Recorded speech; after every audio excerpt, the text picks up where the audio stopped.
श्री शिवाय नमस्तु भयम। हर हर महादेव। दोस्तों, आप सभी लोग जानते हैं कि 5 जुलाई 2024 के दिन यहां पर आषाढ़ महीने का शुक्रवार अमावस्या पड़ रही है।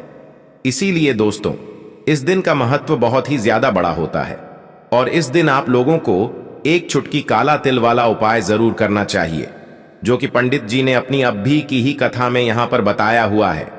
तो दोस्तों, इस उपाय को आपको कैसे करना है, कब करना है, कहां पर करना है और उपाय को करते समय आपको किन किन बातों का ध्यान रखना है, ये सारी जानकारी हम आपको इस वीडियो में देंगे।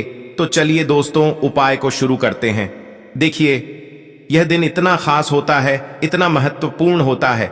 देखा गया है कभी कभी बड़े बड़े पूजा पाठ अनुष्ठान से जो मनोकामना पूर्ण नहीं होती है, वह 5 जुलाई 2024 शुक्रवार अमावस्या के दिन एक छोटे से उपाय करने से ही आपकी मनोकामना पूर्ण हो जाती है। और बहुत सारे लोगों ने इस उपाय को किया भी है और उनको इस उपाय को करने का फल भी जरूर मिला है।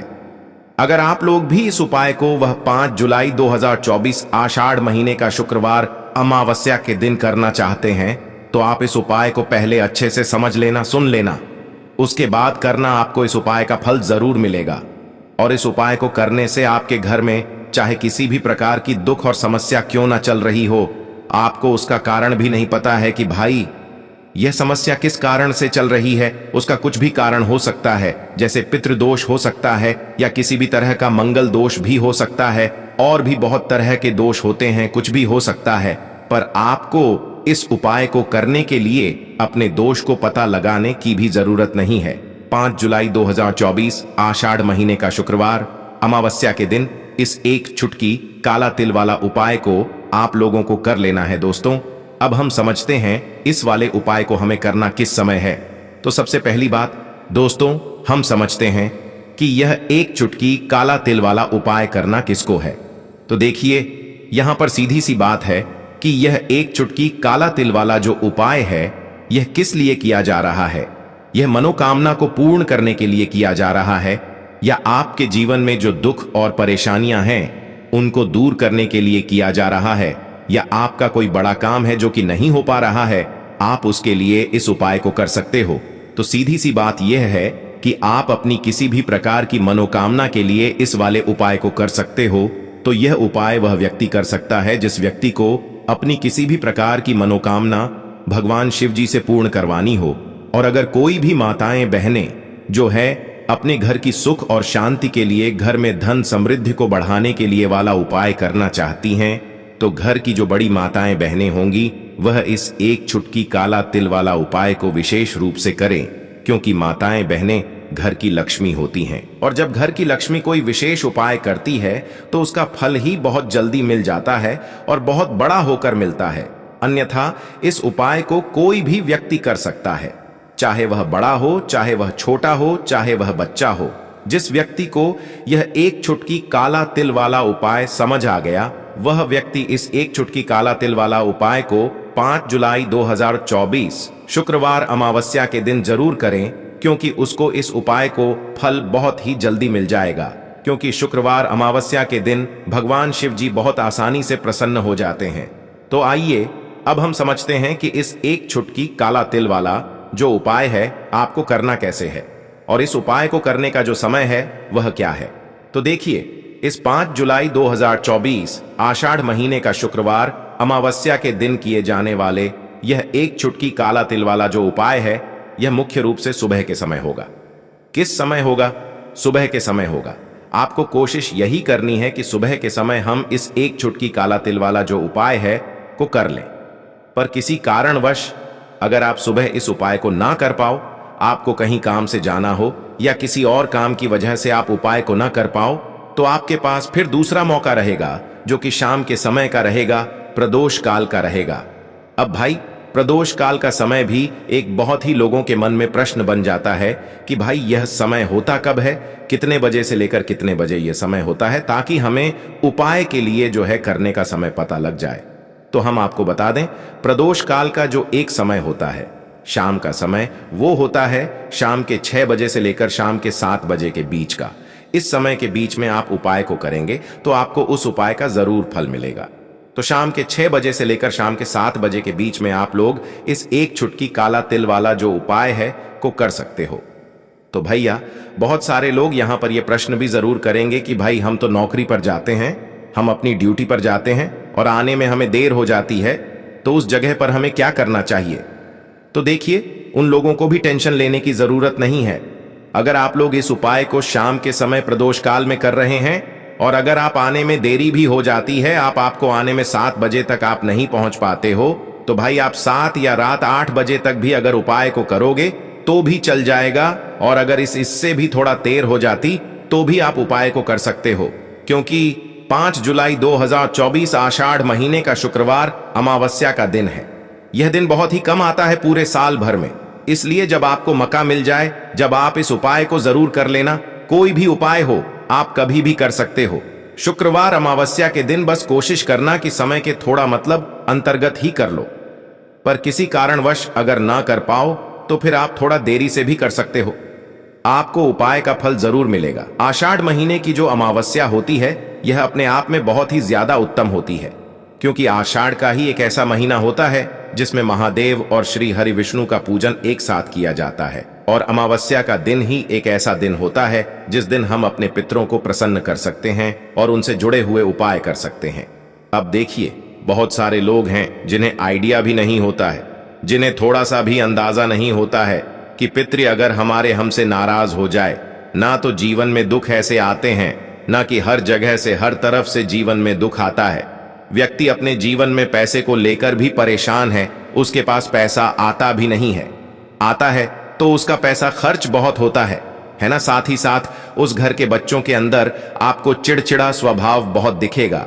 उस घर में लड़ाई झगड़ा बहुत ज्यादा होगा, जहां कहीं ना कहीं थोड़ा सा भी पितृ दोष है। अब पितृ नाराज कैसे होते हैं? देखिए, बहुत बार बहुत सारी चीजें जाने अनजाने में हमसे ऐसी हो जाती हैं जिससे कि हमारे पितृ जो है ये हमसे नाराज हो जाते हैं।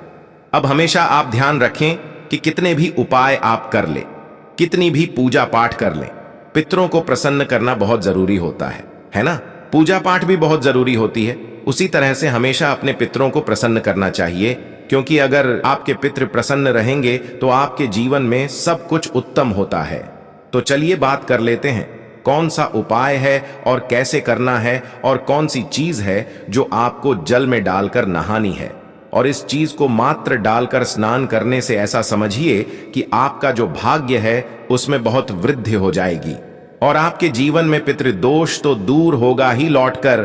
कभी निर्धनता, धन से जुड़ी समस्याएं हैं, न संतान से जुड़ा हुआ दुख, यह चीजें कभी आपके जीवन में नहीं आएंगी। तो देखिए, आपको करना क्या है। आपको यहां पर एक चुटकी काला तिल लेना है।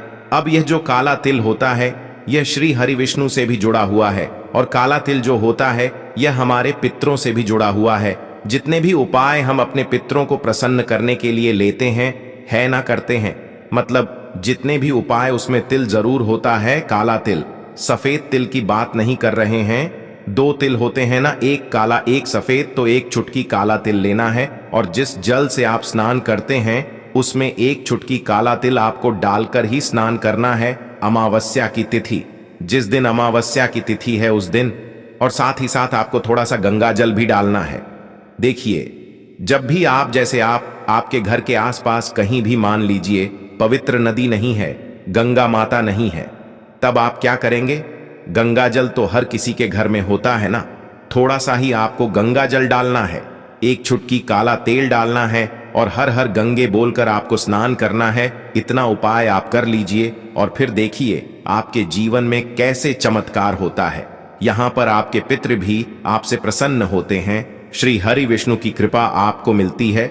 और ऐसा समझ लीजिए कि रातों रात आप देखते हैं कि आपके जीवन में धन भी आना शुरू हो जाता है। जीवन के बड़े बड़े दुख और कष्ट भी आपके जीवन से भागने लगते हैं। इतना ज्यादा चमत्कार होता है। एक चुटकी तिल और गंगा जल अपने जल में मिलाकर जो व्यक्ति स्नान कर लेता है, उसके जीवन में वह रातों रात चमत्कार देखता है।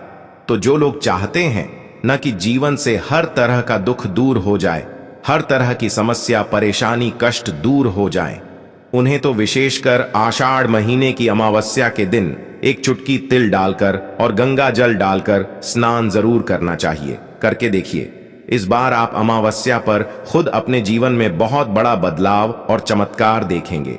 पूरी सच्ची श्रद्धा से ही उपाय आपको करना है। तो देखिए, पहले उपाय की बात कर ली, अब बात कर लेते हैं आषाढ़ महीने की अमावस्या के दिन किए जाने वाले दूसरे उपाय की।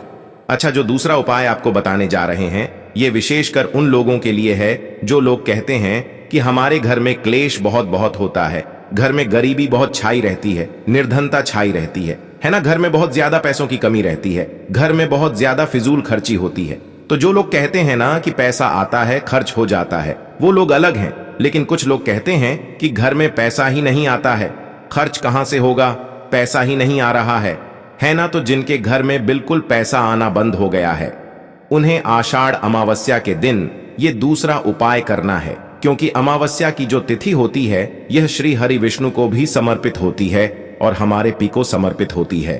अब श्री हरि विष्णु ही है जो हमें हमारे जीवन में अधिक से अधिक धन देने का काम करते हैं और श्री हरि विष्णु को प्रसन्न करना है। अगर आपको तो ऐसा समझ लीजिए कि हल्दी हो गई और तुलसी मैया हो गई, ये दो चीजें उनकी पूजा में जरूर से आपको करनी है। तो आपको करना क्या है, आपको यहां पर थोड़ी सी पिसी हुई हल्दी लेनी है, बहुत जरा सी पिसी हुई हल्दी, 1 से 2 चुटकी इतनी ही हल्दी लेनी है और शुद्ध जल के अंदर आपको इस हल्दी को घोल लेना है अच्छे से। अब ये जो हल्दी वाला जल है, ठीक है ना, सबसे पहले आपको इसे कहां डालना है, तुलसी के पौधे में। आपके घर में तुलसी का पौधा लगा है, उसमें आप हल्दी वाला जल चढ़ाएं और फिर थोड़ा सा जल हल्दी वाला आप बचा लें और इस जल का छिड़काव अपने पूरे घर में कर दें। जितने भी कमरे हैं, आपके घर का मुख्य द्वार, जो मेन दरवाजा है, वहां पर भी अंदर की तरफ और पूरे घर में हल्दी वाले जल का छिड़काव कर दें और हल्दी वाला जल ही तुलसी जी के पौधे में चढ़ा दें। अब देखिए, ऐसा समझ लीजिए कि जो व्यक्ति हल्दी वाला जल तुलसी जी के पौधे में चढ़ा देता है और उसके बाद अपने घर में इसका छिड़काव कर लेता है, उसे अपने जीवन में श्री हरि विष्णु से कुछ कहने की भी जरूरत नहीं पड़ती है। माता तुलसी और श्री हरि विष्णु माँ लक्ष्मी ऐसी कृपा उसके ऊपर करते हैं कि वह व्यक्ति रातों रात धन में खेलने लगता है। मतलब उसके जीवन में बहुत तेजी के साथ पैसा आना शुरू हो जाता है, क्योंकि हल्दी आपके जीवन में सुख, समृद्धि, धन की वृद्धि, इन चीजों को बढ़ाने का काम करती। आपके जीवन में किसी एक जगह से, किसी एक तरफ से धन को नहीं खींचती है, हर जगह से, हर तरफ से धन को खींचने का काम करती है, क्योंकि हल्दी जुड़ी हुई है आपके गुरु ग्रह से। आपके गुरु ग्रह को बहुत मजबूत कर देती है और जैसे ही आपकी कुंडली में गुरु मजबूत हुआ ना, आप धन में खेलते हैं। दूसरी चीज, श्री हरि विष्णु इतने प्रसन्न हो जाते हैं जब आप तुलसी जी के पौधे में हल्दी वाला जल डालते हैं कि आपकी सारी मनोकामना को वह पूरा कर देते हैं। इतना उत्तम उपाय है अमावस्या के दिन का। यह उपाय आपको विशेषकर जरूर करना चाहिए। तो चलिए अब जल्दी से बात कर लेते हैं अपने तीसरे उपाय की। देखिए, हमने आपको पहले भी बताया कि अगर पितृ नाराज है ना, बहुत सारे लोगों को अंदाजा नहीं होता है कि हमारे पितृ हमसे नाराज हैं। पता कैसे लगाएंगे कि पिता नाराज हैं? घर में लड़ाई झगड़ा हो रहा है, घर में क्लेश बहुत रहता है, घर में कोई ऐसा व्यक्ति है जिसका स्वभाव बहुत चिड़चिड़ा है, हर वक्त लड़ाई, हर टाइम कुछ ना कुछ बोलना है ना, या फिर आपके घर में बहुत ज्यादा समस्याएं आ रही हैं, संतान को लेकर आप परेशान हैं, है ना, बच्चे जो हैं वह पढ़ाई में दिमाग नहीं लगाते। बहुत सारी चीजें ऐसी होती हैं जिससे आप अंदाजा लगा सकते हैं कि हाँ, हमारे घर में कहीं ना कहीं पितृदोष हो सकता है। अब देखिए, पितृदोष है या नहीं, उपाय करने से आपको हमेशा लाभ ही मिलेगा, कभी भी आपको इसका नुकसान नहीं होगा, है ना। तो हमेशा कोशिश करें कि अगर पितृ नाराज हैं तो उन्हें प्रसन्न करने के लिए उपाय करें, और पितृ नाराज नहीं भी है ना तो कभी भी आपसे पितृ आपके नाराज ना हो, इसलिए उपाय आपको हमेशा करना चाहिए, क्योंकि पितृ प्रसन्न रहते हैं ना, तो घर में आपको अपने सब कुछ मिलता है। आपके घर में धन भी होता है, सुख भी होता है, समृद्धि भी होती है, बच्चों का स्वास्थ्य भी अच्छा होता है ना, सब लोगों को सफलता भी मिलती है जब पितृ आपके प्रसन्न होते हैं। अब अमावस्या के दिन पितरों को प्रसन्न करने के लिए सबसे उत्तम है, अच्छा, वृक्षों में 3 वृक्ष ऐसे होते हैं जिनमें हमारे पितरों का वास माना जाता है। उन्हीं में से एक है पीपल का पेड़, जिसमें हमारे पितरों का वास होता है। आपको क्या करना है, एक लोटा में जल लेना है, 1 लोटा जल लेंगे, उसके अंदर थोड़े से चीनी के दाने डाल लेंगे या गुड़ डाल लेंगे, कोई भी चीज आप डाल लें। अब यह मीठा जल आपको लेकर जाना है पीपल के पेड़ के नीचे, और पीपल की जड़ में आपको यह मीठा जल चढ़ाना है। जो व्यक्ति अमावस्या के दिन सुबह के टाइम, ठीक है ना, सुबह के टाइम पर मीठा जल पीपल के पेड़ में अर्पित कर देता है, उसके पितृ कभी उससे नाराज नहीं होते हैं, और हमेशा वो व्यक्ति अपने जीवन में धन में खेलता है। धन उसके के घर में आता है, कभी भी उसके घर में कोई दुख नहीं आता, उसके जीवन में कष्टों के लिए कोई जगह नहीं बचती है। तो कोशिश करें कि अमावस्या के दिन अपने पितरों को प्रसन्न करने के लिए यह उपाय आप विशेष कर करें, क्योंकि जिनके साक्षात दर्शन हमें होते हैं वह एक सूर्य भगवान हो गए, चंद्रदेव हो गए, है ना, और जितने भी वृक्ष होते हैं ना, इनके भी हमें साक्षात दर्शन होते हैं। तो विशेष करी उपाय आप अमावस्या के दिन जरूर करें। तो दोस्तों, यह था पूज्य गुरुजी द्वारा बताया गया एक बहुत ही खास उपाय। अगर आप लोगों को जानकारी अच्छी लगी हो तो वीडियो लाइक करेगा। मिलते हैं फिर एक नए वीडियो के साथ। श्री शिवाय नमस्ते।